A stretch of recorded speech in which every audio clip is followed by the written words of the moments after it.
Guys welcome back to our channel. तो आज हम एक और व्लॉग बना रहे हैं वेफी के बारे में। तो वेफी एक स्ट्रॉबेरी कैंडी के बारे में बना रहे हैं। तो आज हम स्ट्रॉबेरी की वेफी वो खाएंगे। तो इतनी यमी होती है कि क्या बताएं आपको। चलिए ठीक है। तो गाइस वेफी आ चुकी है, देखिए इसका ऐसा बॉक्स होता है।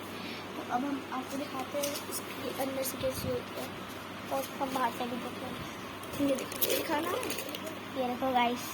अरे इस बॉक्स को दिखा, इस बॉक्स को दिखाते हैं। बॉक्स को दिखाना, बॉक्स के अंदर इतनी सारी होती है और ये अभी तो यहाँ तक ऊपर तक थी, फिल थी पूरी। तो अब हमने खा लिया है, तो नीचे तक हो गई। बाय गाइस, हमने बस खाली ये एग्जाम्पल आपसे शेयर करना था। Bye guys, have a nice day, have a good day, bye bye.